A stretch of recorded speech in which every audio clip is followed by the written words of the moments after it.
सुंदर, अप्रतिम, मनमोहक सौभाग्य अलंकार मंगळसूत्र महोत्सव 100% जीएसटी फ्री. मयूर अलंकार, सराफ बाजार आणि गंगापूर रोड, नाशिक. ताज्या बातम्यांसाठी नाशिक न्यूजच्या YouTube चॅनलला सबस्क्राईब करा आणि बेल आयकॉनला प्रेस करा.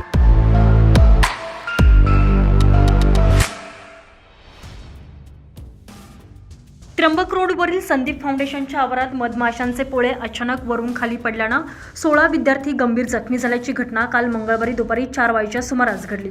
यामध्ये दोघांच्या डोळ्यात आणि कानात मधमाशांनी चावा घेतल्यानं त्यांची प्रकृती गंभीर असून इतर 14 विद्यार्थी जखमी झालेले आहेत. त्यांच्यावर अशोकनगरच्या खासगी रुग्णालयात उपचार सुरू आहे.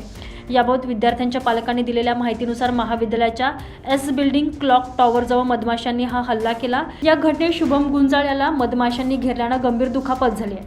रात्री उशिरापर्यंत विद्यार्थ्यांवर उपचार सुरू होते. जखमींमध्ये आकांक्षा पाटील, 80 कसबे, भावेश राऊत, प्रसन्नजित वाघोळे, मोहित जाधव, संदीप शेरे, महेश बोरसे आदींचा समावेश आहे.